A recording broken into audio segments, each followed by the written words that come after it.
1986년 체르노빌,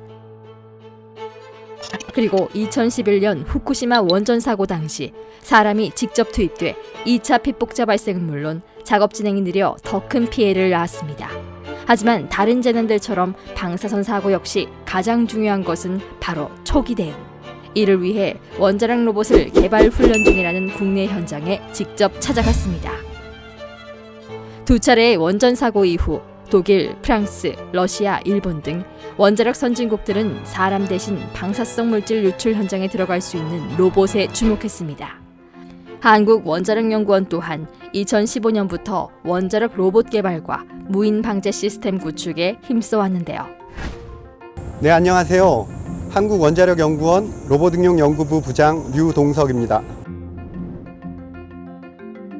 네, 오늘 훈련은 한국원자력연구원에서 21년도 2분기에 실시하는 방사능 방제 부분 훈련입니다. 오늘 훈련은 조사 후 시험시설이라는 곳에서 화재가 난 상황을 우리가 가정했을 때 로봇들을 투입해서 신속하게 화재를 진압할 수 있는지 시험해보는 훈련입니다. 저희가 오늘은 3대의 로봇을 투입할 것인데요. 앞에 보이는 로봇이 래피드라는 로봇입니다. 이 로봇은 도로를 중심으로 빠르게 광역 지역을 순찰하는 로봇입니다. 그래서 이 로봇이 먼저 투입돼서 전체 현장을 둘러보면서 어느 지역에 위험 상황이 있는지를 파악하게 되고요. 그럼 이제 위험 상황이 파악된 지역에 2개의 로봇이 투입되게 되는데요. 첫 번째는 암스트롱이라는 로봇이 화재를 진압하기 위해서 소방 호스를 가지고 실제로 화재를 진압하는 훈련을 하게 될 것이고요. 화재 진압이 된 후에 T램이라는 로봇이 투입되는데요. 이 로봇은 다양한 센서들이 부착돼 있어서 실제로 그 화재 상황이 제대로 진압이 됐는지 또는 다른 위험이 없는지를 살펴보게 됩니다. 원자력 시설은 법적으로 주기적인 방제 훈련을 강제하고 있습니다.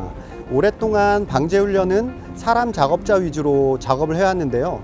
최근 들어서는 최신 장비들을 같이 협동하는 훈련들을 저희가 실시하고 있습니다. 예, 안녕하세요. 저는 원자력연구원 로봇응용연구부의 임기홍 책임연구원입니다. 이 로봇의 이름은 래피드라고 합니다. 영어로 이제 빠르다는 뜻인데요. 그것처럼 이 로봇의 동작은 처음에 사고나 이런 훈련 상황이 발생을 하면 현장에 가장 빠르게 이름처럼 등장을 하게 되겠습니다.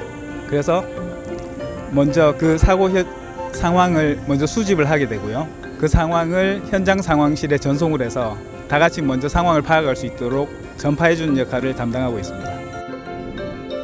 이름처럼 굉장히 빠릅니다. 그래서 다른 훈련 로봇들과 비교할 때 가장 빠른 속도를 가지고 있고요. 여기 보시듯이 여러 가지 센서들이 본체에 장착이 되어 있습니다.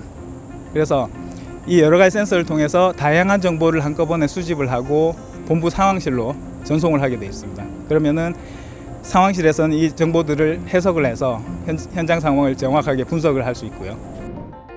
네, 안녕하세요. 저는 한국원자력연구원 로봇응용연구부의 박종원입니다. 이 로봇은 암스트롱이라는 로봇이고요. 양팔에 강력한 힘을 낼 수 있습니다. 그래서 이 로봇은 이번 방제 훈련에서 소화수를 분사를 해서 화재를 진압하는 것을 훈련을 할 예정에 있습니다.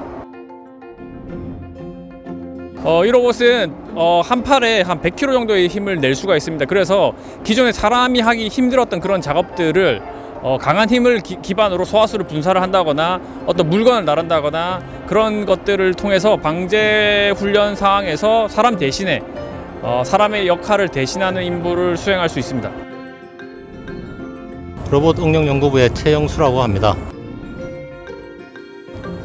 이 로봇은 원자력 사고 초기에 신속하게 그 현장 상황을 파악하기 위한 로봇으로 방사선, 영상 정보, 온도 정보를 파악해서 상황실로 전송하게 됩니다. 이 로봇은 그 카메라를 4대 정도 붙여가지고 현장에 다양한 정보들을 이제 여러 각도로 수집을 할 수 있고요. 그리고 방사선 센서를 달아가지고 그 건물 주위나 주위 같은 쪽에 방사선 정보를 수집을 할 수가 있습니다. 이번 훈련은 단순 사용에 그치지 않고 임무별로 특화된 로봇들이 서로 협동하여 재난 상황에 대응한다는 점에서 특별합니다. 먼저 빠른 속도를 자랑하는 레피드가 화재 현장에 투입, 화재의 진원지를 파악하기 위해 탐색을 시작합니다. 레피드가 작성한 방사선 맵을 토대로 암스트롱이 투입되기로 결정, 소방 호스를 조작해 불을 진압합니다. 마지막으로 방사선 센서를 부착한 T램이 잠불 여부를 꼼꼼하게 확인합니다.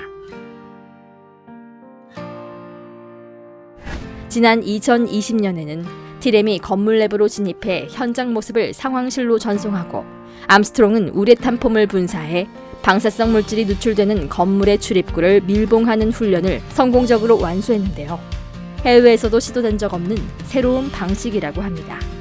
또한 무선 통신을 이용해 데이터를 주고받는 로봇의 특성을 고려해 로봇 전용 영상통신 서버를 구축해 보안을 크게 강화했습니다. 앞으로 점차적으로도 사람을 대신해서 위험 상황들을 로봇이 대신하는 훈련들을 저희가 확대해 나갈 예정입니다. 원자력 로봇을 통해 국가재난 대응은 물론 해외 방재기관과의 공조체계를 확고히 구축하겠다는 원자력 연구원. 국민 안전을 위한 로봇 방재 시대에 한 걸음 더 다가간 듯합니다. 감사합니다.